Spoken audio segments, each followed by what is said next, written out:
Hello and welcome. You're watching the special broadcast. I'm Padmaja Joshi. With me, my colleague Kritsween Walia. Viewers, mistakes can happen in newsrooms. Meeting deadlines adds pressure, leading to shoddy due diligence at times. In fact, Times now has made its fair share of inadvertent errors. A number of you have been critical and sought corrections as well. Yes, Times Now, in fact, has been quick to admit its mistakes and has even apologized every now and then. But viewers, very few newsrooms can have claimed the odious distinction of faking the news and spinning a false narrative to damage reputation. Still few can claim to have then dismissed fact checkers to give themselves a clean check. Absolutely, and that is exactly what has happened, because this is what Wire magazine has done.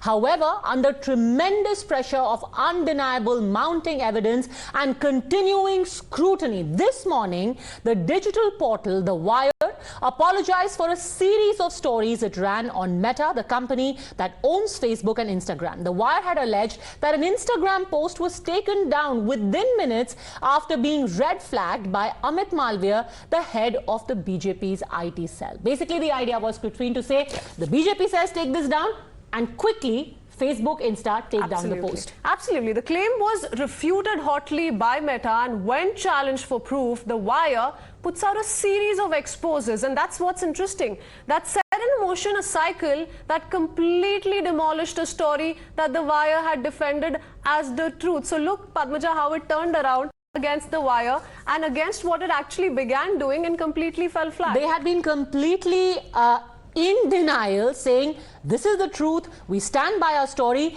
Let's first give you a brief of what actually happened, what was claimed and what has emerged as the truth. Let me go across, in fact, now to the big screen to tell our viewers, Kritsween, of what were the claims made by The Wire and what has actually emerged in the end. Initially, Wire claimed in its report that Meta internal report they have says Amit Malviya had taken an Instagram post that was lampooning Yogi Adityanath, that Instagram took it down within minutes after Amit Malviya flagged it off. The Wire claimed we have this internal report. What actually emerged is that this internal report never existed. It was fake. Subsequently, when this was called out on social media, Wire said, wait for a day, we are going to come up with a follow-up story.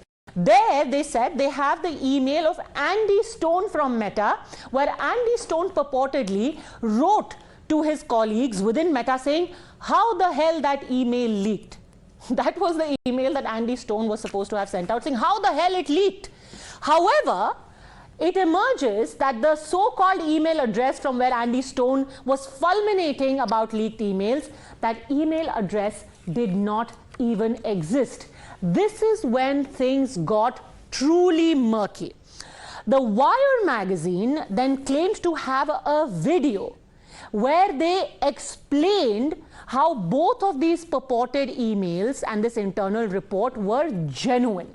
They said, look, this is a video that we have, and this video shows that the emails we put out are genuine.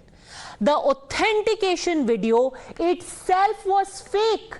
The email was fake, the authentication video was fake, so they made a fake authentication video to try and prove that their fake emails were authentic. It's almost like you are living in a parallel universe where one upon the other repeated levels of fake content is being created. One lie is being defended by creating another lie. The Wire didn't even stop there.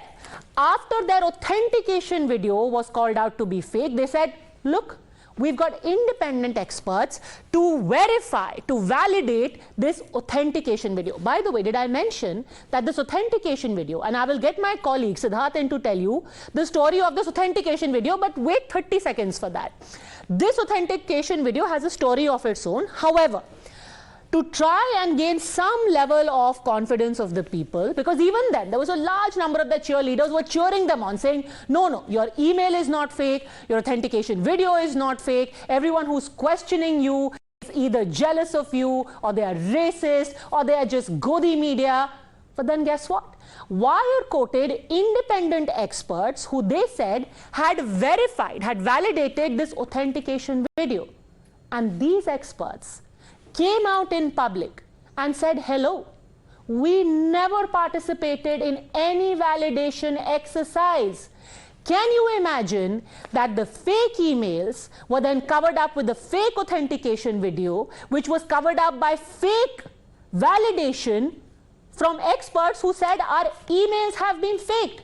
Let me go across now to Siddharth Talia. Siddharth, first tell us, because we are following this thread, these experts that Wire said we have, what did these experts say? What is their side of the story? Absolutely. So there were two independent experts that have been cited by the Wire, who the Wire had actually claimed had completely validated the authentication process that was undertaken by the digital portal to trace the origin of the email of Andy Stone, the spokesperson for Meta. And he's the one who's been referred to in those emails and the one who allegedly said how the hell did this report leak. Now, one such independent expert that the Wire claims to have consulted has come out with a categorical denial, saying that he had absolutely nothing to do with the entire reportage that's been carried out by the Wire about Meta's operation in this specific context. And here's something that's extremely damning, Padmaja, and I'm going to read out the entire statement, the operative portion of the statement put out by one such independent expert, Ujjwal Kumar, who happens to be a lead architect at Microsoft. And here's what he says, and this is quite damning. He says in a clarification, in a statement rather he put out 5 days ago, despite my denial, the Wire modified its report.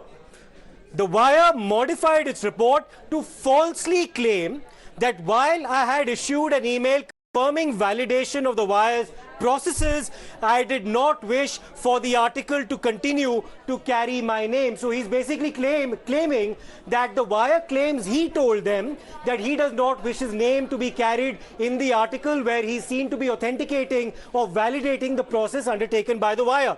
And here's what he says in his concluding statement. He says, at no point of time prior to the publication of the Wire's report dated 15th October 2022, did any reporter from the Wire reach out to me. So he claims that he was not even consulted for any statement on or verification of the Wire's processes. The email screenshot reproduced in the report was not sent from my account. So these are layers upon layers of alleged fabrications, Padmaja, to cover up the original fabrication in this particular matter. And since you also mentioned the authentication video, there's one more video that's actually been scrutinized and questioned by several experts, including Meta itself. And this is the video of the alleged source from Meta who comes out with a video, according to the Wire, where he's actually seen logging in to Meta's internal servers to procure the original internal report where Amit Malviya was allegedly said to have influenced the takedown of a certain post put out on Instagram. That video too, Meta claims, is completely fake, Padmaja. This is absolutely shocking, viewers, because this is very, very damaging detail. What this tells you is the fact that this expert says, and I want to take this statement again of Ujjwal Kumar here, the expert says that despite me flagging off, despite my denials, the Wire modified its report to falsely claim that while I had issued an email confirming validations of Wire's processes, I didn't wish the article to continue to carry my name. Essentially, what Ujjwal Kumar is saying, that I said I have never been associated with your investigation at all. This is what the expert is saying. What you are saying is wrong. What did the Wire do? They said, oh, you know, Ujjwal Kumar has validated our report, but he doesn't want to reveal his identity. And they simply modified their report to make a false claim. And this is outright fakery. So here's the thing. Everyone makes mistakes and it's great to own up. But the question that must be asked, is this a mistake? Or is this an outright fabrication? What was the intent behind this fabrication? This mega hoax was pulled off, and it would have gone unchallenged had people not begun to ask questions, including Mega itself. Can the organization simply say, oh, we were deceived by a reporter? Especially when experts like Ujjwal Kumar wrote back saying that we have not participated in your verification process. This is not about editorial oversight, but a deep fake operation. Why do I say that? Because let me again go across to Siddharth on this. A few days ago, right in the thick of this entire operation, Siddharth, today you have the editorial board of Wire saying, we were deceived by our reporter. However, they had something very different to say after 2 of their emails had been called out as fake. Siddharth. Absolutely, Padmaja. We'll in fact try to get that correspondence that we had with the Wire's editor, Mr. Siddharth Varadarajan, on the 14th of October, where following the first 2 set of stories that have been published by the Wire, we actually reached out to them for a comment that was actually that was in fact a response to the kind of questions that were being raised by members in the social media as well as Meta's team about the genuineness or the authenticity of the first 2 articles that Wire had put out. So we sent a fairly detailed questionnaire to Mr. Siddharth Varadarajan of the Wire, and to be fair to him, he was quite prompt in his response. So these were the questions that we actually put out. Is Wire in a position to corroborate the documentation and emails in its reportage that Meta claims are fabricated or fake? If so, what is the corroborative material? That was the first question we asked, to which he said, yes, we are publishing this later today. This particular story came out the subsequent day on the 15th of October. The very next question, of course, was also about whether or not Wire has documentary proof to prove that 705 posts that were reported by Amit Malviya were taken down by Meta on its various social media platforms, of course, including Instagram as well as Facebook. That was a claim that the Wire had made in its original article. To which Mr. Varadarajan said, we have shown the document in one such case, and today we will provide evidence that Meta's claim that the URL shown in the document is not in use is completely false. Remember, this is the original internal report that the Wire claim was genuine, that they had procured from Meta, which shows Amit Malviya influencing the takedown of one specific post. The next question, Meta claims it exempts no one from its community standards and that information on cross-check is shared publicly on its transparency center. Your response, to which Mr. Varadarajan said, Meta's own oversight board has noted that Meta is not being fully transparent about X-Check's functioning. X-Check is, of course, the platform that Wire claims Meta has, which gives certain privileges to members who are put in its category to influence the takedown of posts without review. The next question, since tech experts who've commented on this matter are divided over the authenticity of the emails, this is a specific response to the Andy Stone email that we're talking about, and the shared, is Wire ruling out the possibility of any of the emails or documents it has reported on in this story to be fake or fabricated? So this was a fairly specific question, Padmaja, and what's the response coming in from Mr. Varadarajan on the 14th of October? He says there is no question of fabrication. The emails, authenticity and integrity have been verified. So that's very important, where he's standing by his reporter and the story published by the Wire. The next question, is Wire ruling out the possibility of being misled by sources or being a victim of a phishing exercise? Again, a very specific question. Were you being misled? Were you being deceived? Was there any deception? To which he says, and it's quite a categorical response, the sources are known and trusted. These are the sources that Wire claims to have in Meta, and with whom we had a long and ongoing relationship. So the question of what you call a phishing exercise does not arise, especially since proof of the falsity of Meta's claims about the email and the URL stand exposed. So all this while he's defending the authenticity of the internal report as well as Andy Stone's email. And a final question, a very important one in that, in fact 2 more, is Wire ruling out the possibility of being misled by sources or being a victim of the phishing exercise? This of course is the response that he's given. Another question, and the final question that we asked Padmaja, was, if you face any legal action on the part of Meta, will you stand by your story and will you provide documentary proof to prove that your story is authentic? To which Mr. Varadarajan's response was, yes, of course. So extremely categorical on the 14th, but a big retraction since, and now on the 22nd, now on the 27th rather, there's a formal apology. So basically, Kritsween and Siddharth, the second last question, which was asked to Mr. Varadarajan by Times Now, was that, do you think this is a phishing exercise? And he said no, is exactly that defense today. That, oh, you know, we could have been misled. We were deceived by our reporter. But just a fortnight ago, Kritzween, the same person who's the editor who said, I am personally involved in the entire process, said absolutely not. Due diligence has been done, which is why now questions have been asked. Was this a mistake or was it malified? Absolutely, and he also went on to say he will stand by his story. So what happened now? So those are the questions that now come to light, and let's quickly open this up. We have Mr. Rajagopalan who's joining us.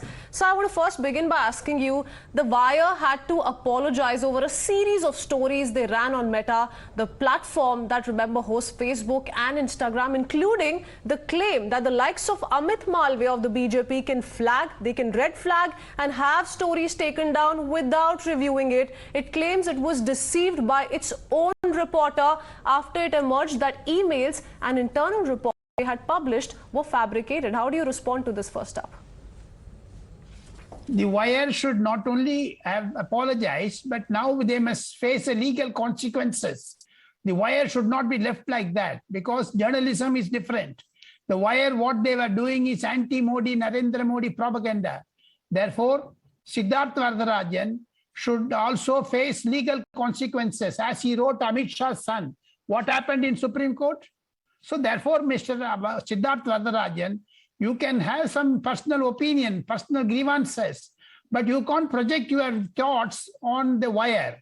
The Wire will be disconnected. My understanding is that today they have said they want to have apology and they promised us, and they should face the legal consequences. Apart from that, they also taught us journalism. Where is the Editors' Council now? Where is Press Association of India? Where are the journalists who take candle march? Now they should also come to the Wire's rescue. Wire should be taught a lesson by the government of India. I urge upon Mr. Anurag Thakur, the Minister for Information and Broadcasting, to take a stern legal view on this because it is going to infringe other journalists' rights also. The reason you can't write anything and get away with that, it should have a legal consequences. You know, it's very important what Mr. Rajgopalan says, because he's also been a former member of the Editors Guild, and why this is important is because these reports have been picked up by various editors, journalists body to say, oh, you know, this is happening in India. The freedom of press is going down. The BJP is acting in a dictatorial fashion. The BJP can answer for itself. But the point right now, and let me get in Mr. Ravi Srivastava and Tushar Gupta as well. Mr. Ravi Srivastava, why was a fake story covered up with the fake email, covered up with the fake video, covered up with the fake testimony, covered up with another fake testimony? Can we still believe it is a mistake and not malified? Padmaja, first of all, I agree with your report is very revealing and you have found out practically everything what was attached with this. But I want to make a couple of statements. First of all, Meta is no saint anyway. And you recall very well that how Sophie Zan, the whistleblower, had exposed a number of things which were happening inside Stick to Facebook. the topic. The point is, this is not about Meta. We are not holding a brief for Meta. Our question is more fundamental. What was the purpose of making up this fake story and then actually fabricating email addresses? Do you know that this entire so-called validation video was made post facto on the 13th of October after the first two emails, the supposed expose by Wire, had been called out? This was blatant fabrication, sir. This passes off as forgery. 400 BCA. So long as Wire has already apologized for this and they have said they have been deceived by their one of reporter, I don't think that there is any legal action. Oh, really? No, I'm sure there would be. I'm sure Vijay Mallya would be willing to apologize as well, sir. 100. You know, to say, oh, Wire has apologized after blatant forgery and faking. They forged, sir. Let me again read out to you. I'll let Tushar Gupta respond to you. But before he does, let me read out to you again what Ujjwal Kumar, one of the experts quoted by Wire to gain validation, said. This is blatant.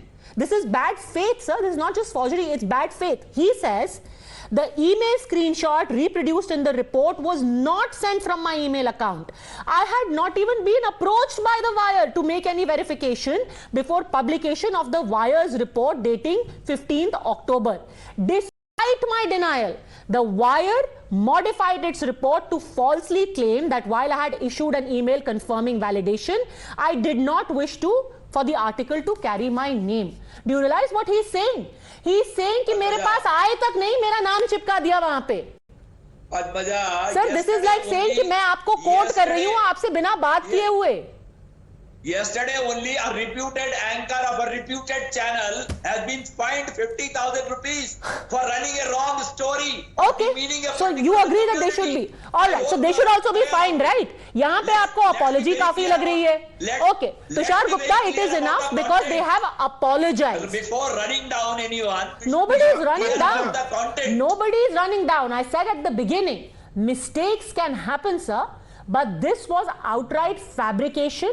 You threw people under the bus. By the way, do you know that this man, Ujjwal Kumar, his name was outed without him even having been approached.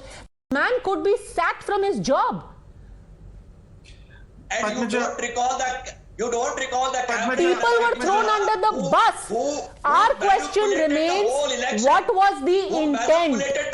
What was the intent? What was the intent, sir? Tushar Gupta, what was the intent? I'll sum up the intent in 2 points, okay? Rajagopalan sir says the wire is disconnected. I'll say the wire is short-circuited.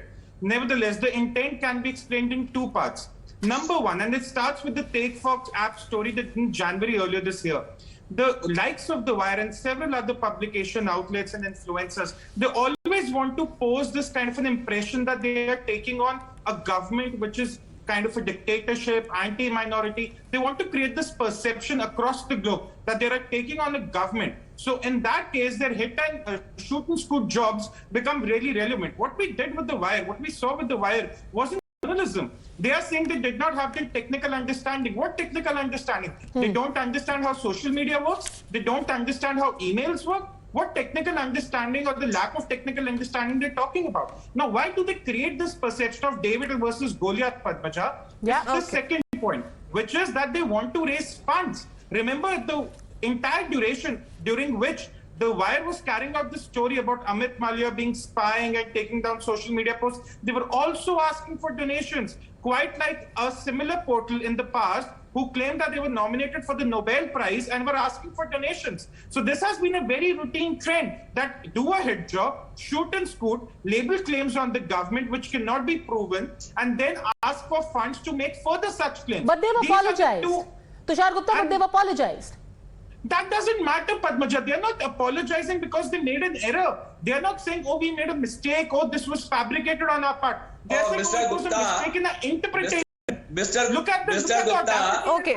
No, the fact remains, Tushar Gupta, the fact remains that, you know, they covered up with another fake video. They covered up a fake email with a fake video. So how many layers of fakery are we really talking about? We have our editor-in-chief, Rahul Shivshankar, also joining us because much discussion also needs to revolve around, Rahul, what next? Why are not, you know, Editors Guild of India and the Press Council, why are they not taking a note of this? Why are we not seeing strong condemnation coming in from these corridors? Well, you know, Christine and Padmaja, you've been very admirably holding this story, and I think while you're doing so, you've really weaved in so much balance, and that's commendable because, you know, none of us really like to criticize other media houses, etc. They're free to do what they want to do, how they want to sort of present themselves to the public is their call. But this story actually, you know, I've been speaking to a large number of journalists, etc., goes a little beyond the normal, you know, flurry in a newsroom of deadline pressures when you need to break a story, and sometimes you make the odd factual error. And as I've said earlier also and apologized in the past so many times for a reportage that might not have actually met the standards, etc., that we set for ourselves. Here it's deeply disquieting, as Padmaja was saying, that the orchestrated and motivated attempt at maligning India. Now, this is not about simply putting out a story to take down an individual, etc. You see, this is deep consequences. And what are the consequences? You are presenting India as a basket case where democracy has so eroded that today there are no checks and balances in place.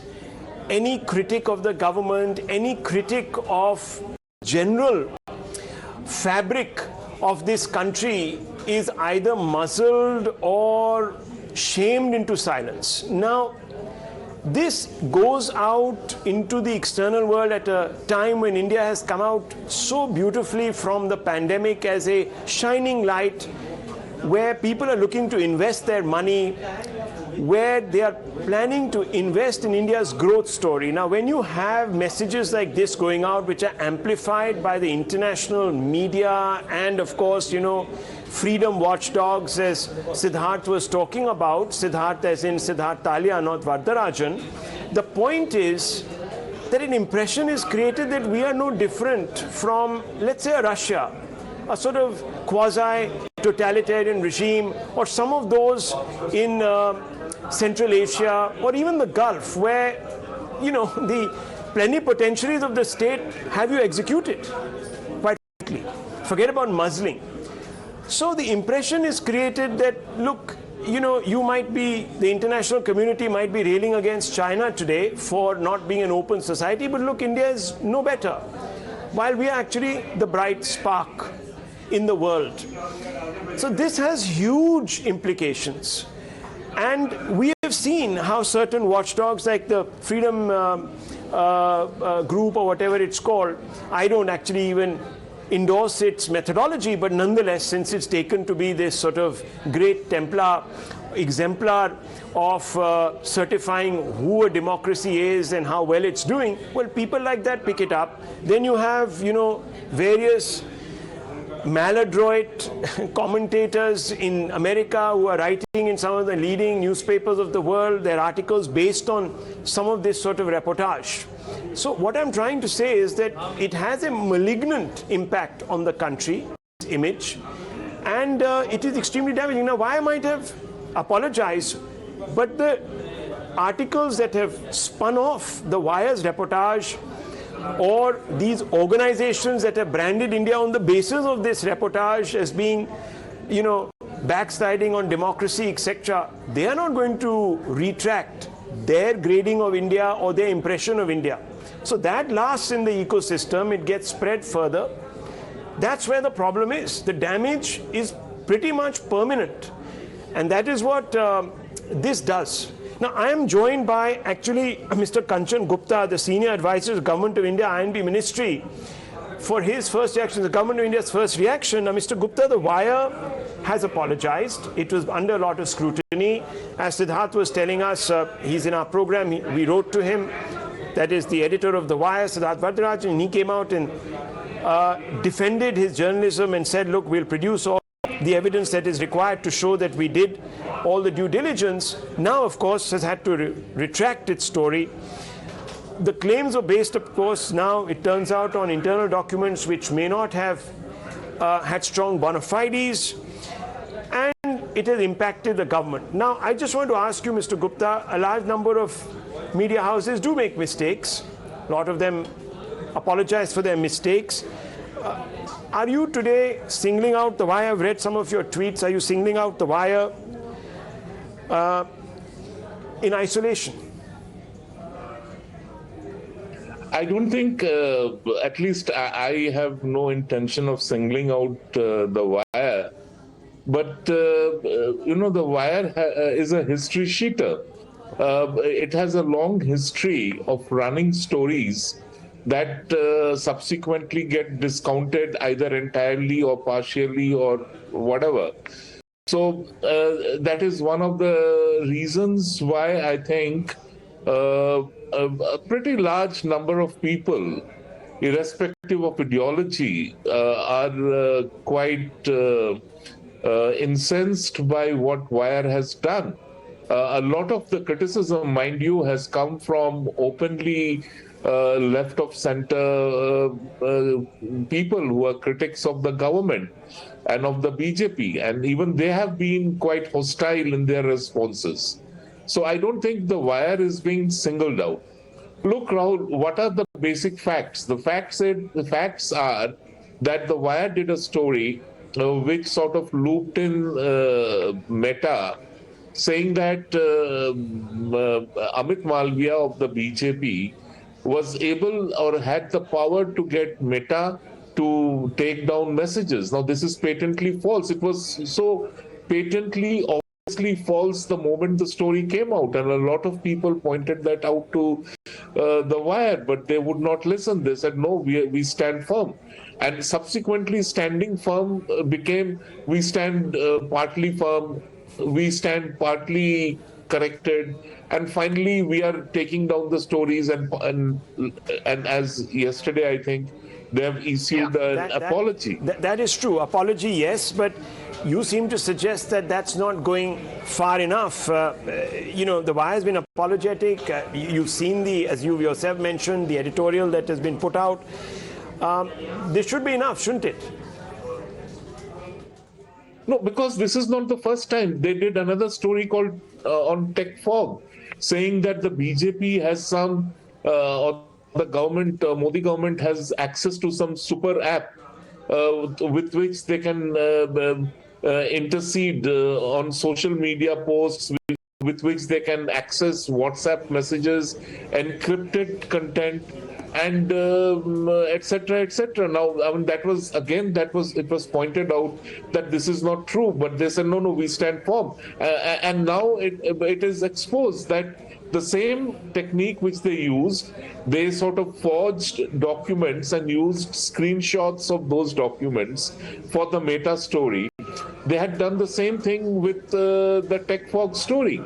Now, if you further go back, I mean, on Pegasus, for instance, every journalist's phone has been hacked and Pegasus has been injected.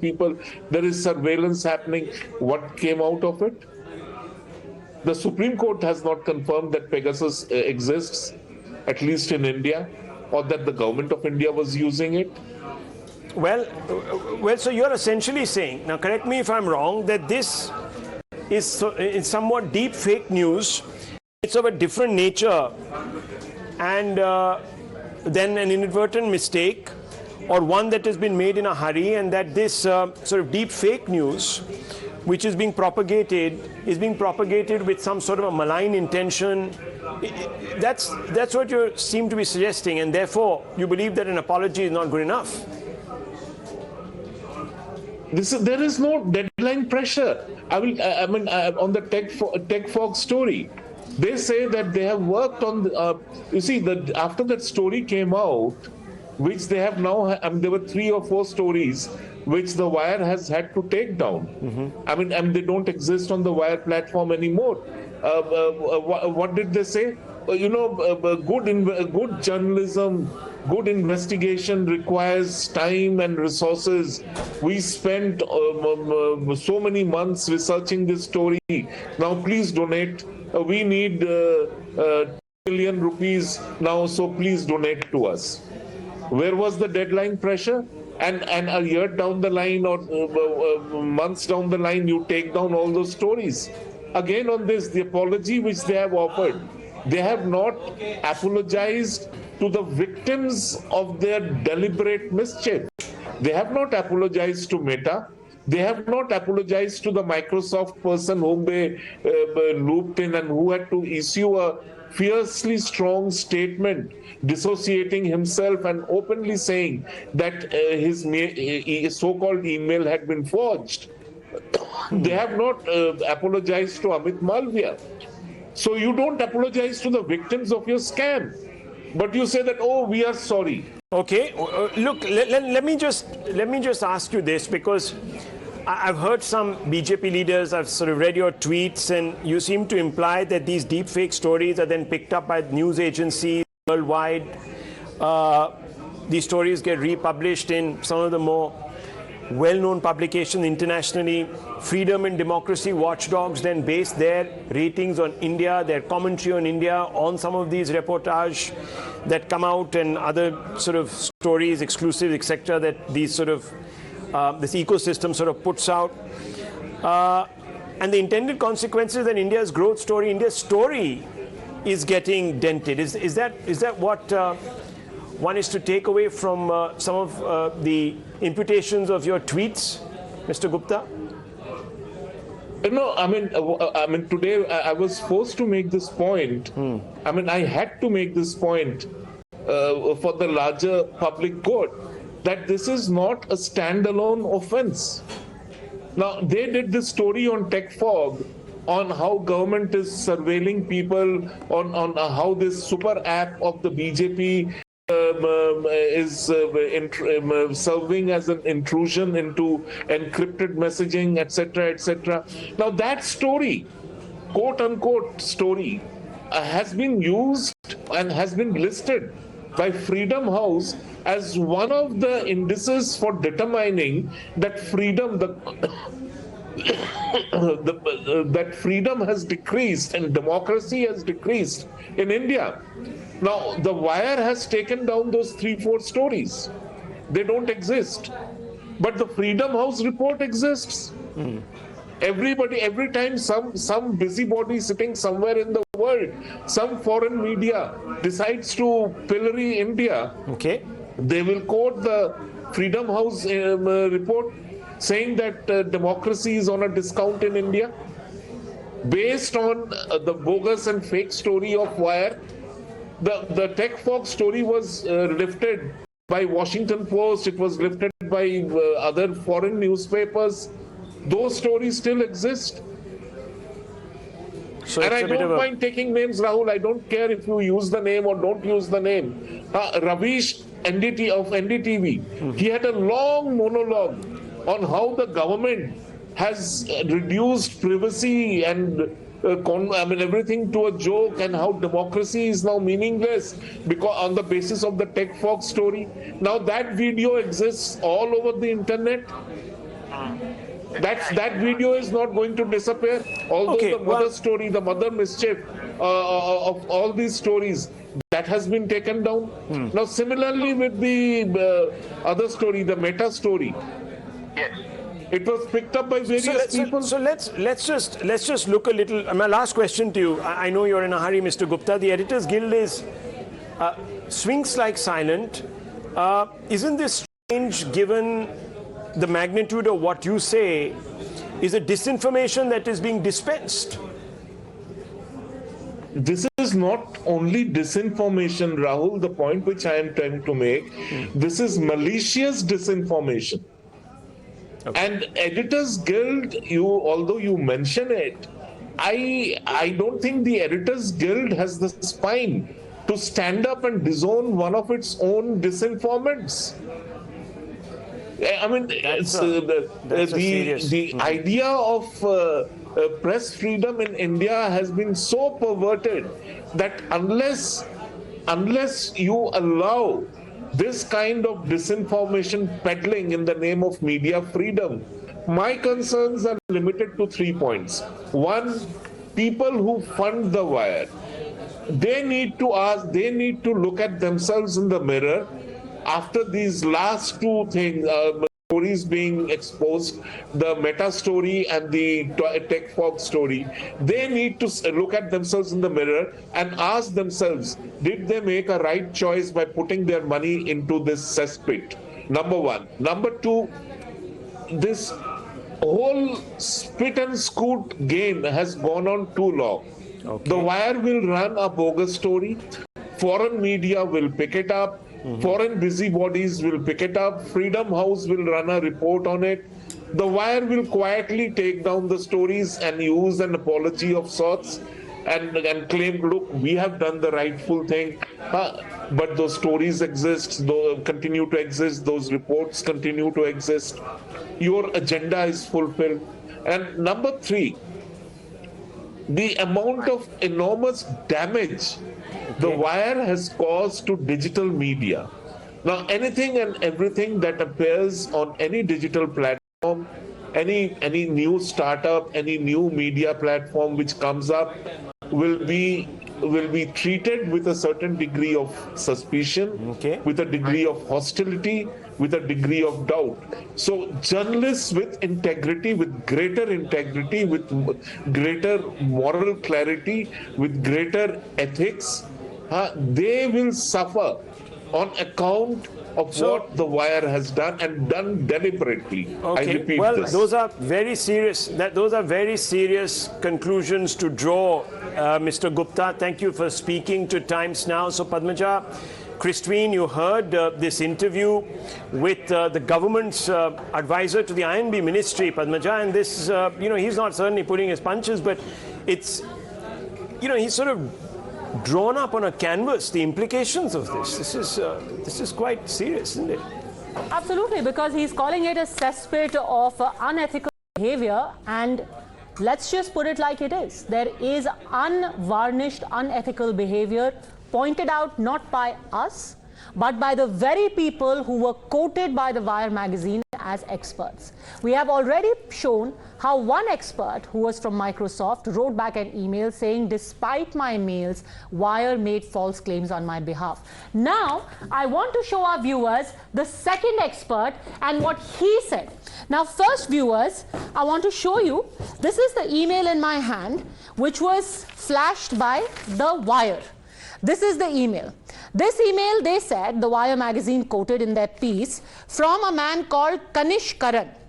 And in this email, which Wire magazine put in their report, the email purportedly says, thanks for trusting me to verify your findings. I'm happy to share the DKIM verification demo you showed matches my expectations and proves that you or your source did not modify Andy's email in transit. So they quoted somebody called Kanish, who's saying, I verify your findings. Andy's email is absolutely. Which Andy email? Where he's purportedly saying, how the hell did it leak? This internal email which Wire got its hands on, which Kanish is supposed to have verified, and this email was shown by Wire.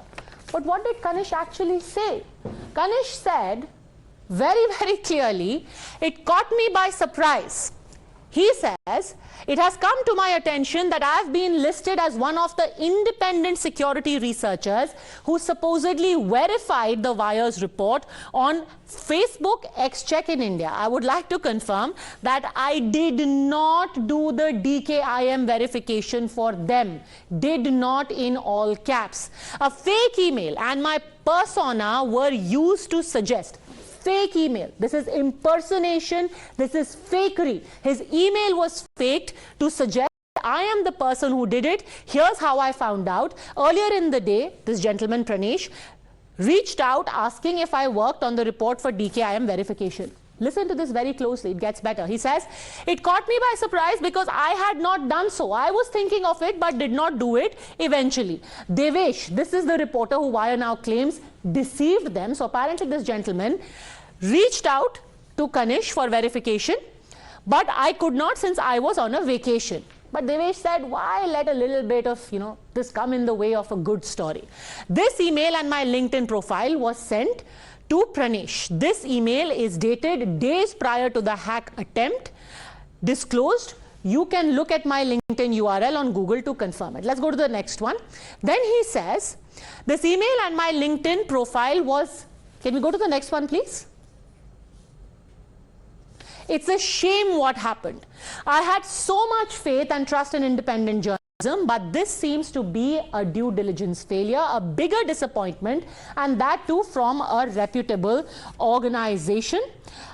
Much more needs to be done when it comes to verifying the source and information before putting it out. Remember, this happened a few days ago. This happened in the middle of October, and now we are at the end of October. It turns out that this wasn't just about due diligence not being done. This, it turns out, as the other expert, Ujjwal Kumar, has said, was done deliberately. Was it done only by one man, this one reporter, who reached out to a person? The person said, I can't verify anything, I'm on vacation. He said, all right, I will anyway use your name and I will send out this email saying, I'm happy to verify and I'm happy to confirm that your emails are genuine. Kritsween. This is the level. Yeah, absolutely. So, the independent expert that you just quoted, details of what he maintains have been shared here on Times Now. But Padmaja, and let's take this across to Mr. Rajagopalan, who continues to stay on with us along with Mr. Tushar Gupta. Mr. Rajagopalan, Wire finally decides to take down the story. After the big bunch of lies, after the big cover-up, they have finally conveniently offered an apology. But what next? Do you believe the Editors Guild of India, the likes of Press Council, should now take a strong stand? Editors Guild of India is a defunct organization. There is no editor. It's an ex-editors organization. They don't approve the another person's. I'm sure. Wait and watch. Editors Guild should apologize on behalf of the Wire also. Apology is not enough. My understanding is government should take a legal terms and legal conditions.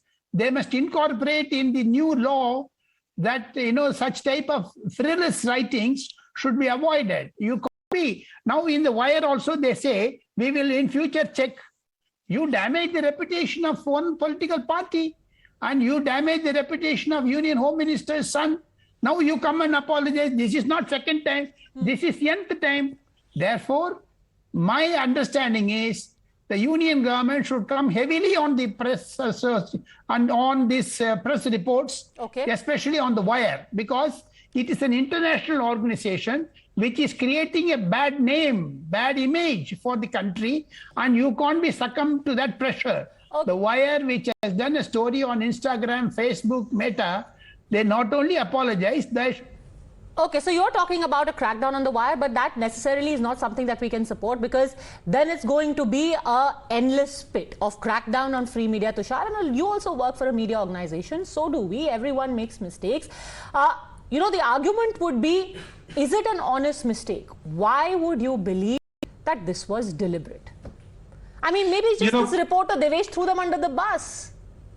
No, Padmaja, let's start from the beginning. The Wire is a reputed media organization, independent journalism and all the other jargons.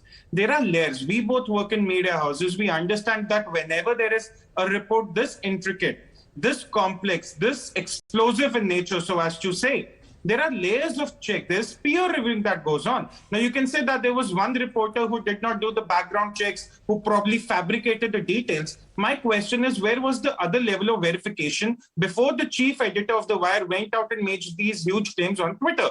That's the first point. Number two, it's not that the Wire had an opinion that needs a crackdown against. This is not an opinion that they presented that, the government should do something like this or should not do something like this. It wasn't a policy opinion. They actually created a story where they said that one of the operatives of the party, of the Bharatiya Janata Party, literally has the tools to turn social media posts of anyone he disagrees with. Now look at the kind of message that is being sent across. When you can attach all the technical details, all the screenshots, all the jargons, when you're making a case, suddenly when you're called out, how is it possible that you are not able to understand the same jargons you were using, the same screenshots you were explaining, the same terminology you were so sure about? How does that convenience really work out? Right? That's my second question. Number three, Padmaja, and this is not an honest mistake. Of course, the publisher would want the readers to believe that, we made a mistake. It was not. It was a hit job. It was a shoot and scoot. Just that they were not aware that they will be called out by Meta itself. They were not aware of that. They were probably believing that they'll get away with this job. The foreign outlets will pick it up. This will hurt India's interest overseas.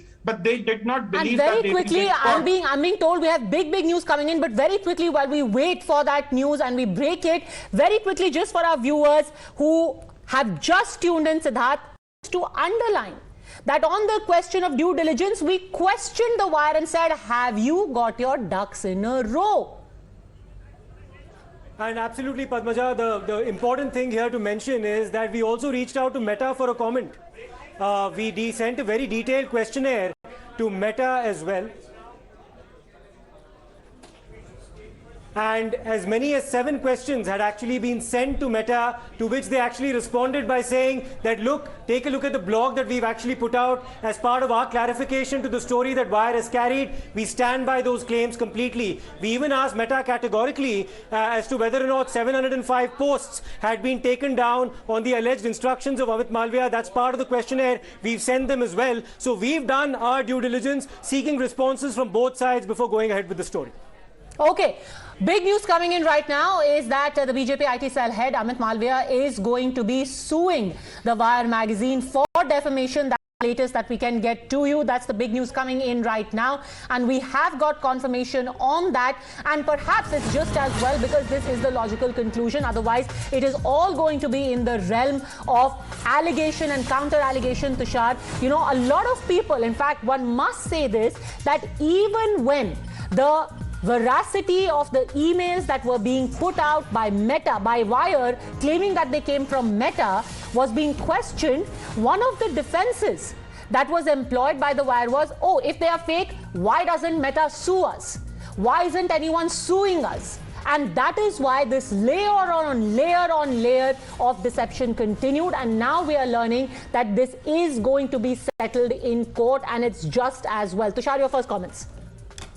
You know, Padmaja, it's going to be interesting because now who think when it goes into the legal proceedings and legal fight or argument, whatever you want to call it, now the entire process will come out in the open. Now, how will the Wire convince everyone that no, this was not an honest mistake, but a hit job? What are they going to do about it now? So that is one thing we should be looking at. But again, this should not be seen as someone coming against free speech or freedom of expression. This was not about that. The publisher accused the operative of a party working in a democratic fashion about being anti-democratic. The operative has all the right, once the news has been concluded that it was all fake, all fabricated, to take the legal route. Okay, so we have the statement which is coming in from the BJP IT cell chief. He says, after consultation with my lawyers and seeking their advice, I have decided to file criminal and civil proceedings against the Fire. Not only I be setting the criminal process in motion, but I will also sue them in a civil court seeking damages as they forge documents. Let's put that statement behind Siddharth as well, with a view to malign and tarnish my reputation. So now it is, remember, there have been a number of cases, Siddharth, just to quickly recap, that this is not the first time where the Wire has been taken to court and they've either had to take down or apologize. Over to you, Siddharth. Absolutely, Padmaja. At least 3 instances come to mind offhand. One, of course, is the Jay Shah piece that Wire had published, to which he filed a defamation case. After that, remember, very recently, in the month of February this year, the Wire actually had to take down 14 posts upon the instruction of a local court over articles that they had written about Covaxin as well as Bharat Biotech. So they had to basically remove these 14 articles from their website. And now we have a third such instance where the chief of the BJP IT cell is now going to take the Wire to court over their reportage on Meta, having mentioned him in the initial few articles, even accusing him of having a disproportionate amount of influence in terms of taking down posts put out on Instagram as well as Facebook. Absolutely. Let's take that statement again. In fact, that's the big news that is developing right now. Let's try and get a reaction also from Amit Malviya and from the BJP. Here's what the statement says. After consultation with my lawyers and seeking their advice, I have decided to file criminal and civil proceedings against the Wire. Not only will I be setting the criminal process in motion, but I will also sue them in a civil court seeking damages as they forge documents with a view to malign and tarnish my reputation. This is very, very serious because in the past also many claims have been made, and ultimately people have had to go back.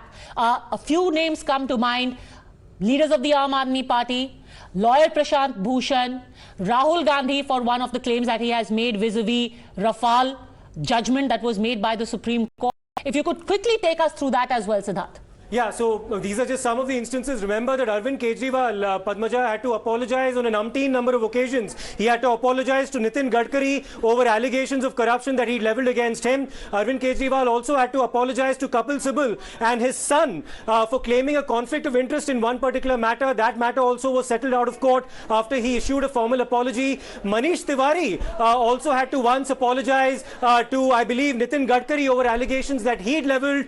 In fact, Bikramjit Singh Majitha was at the receiving end of an apology from members of the Aam Aadmi Party as well over allegations that they'd made about him. Arun Jaitley had to secure an apology from members of the AAP over allegations of corruption that had been leveled against him, as well as the DDCA by certain members of the Aam Aadmi Party. So these are all some of the instances where, when matters are taken to court over defamation or criminal defamation, an apology has had to be issued for that matter settled where the allegations are completely unsubstantiated. So therefore the Wire would therefore be in a bit of a quandary right now that the BJP has taken them to court, with the Wire already having established, or issued rather, an apology claiming that there might be serious discrepancies and inconsistencies in their reportage.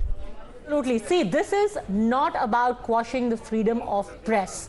Times Now has made two things very categorical.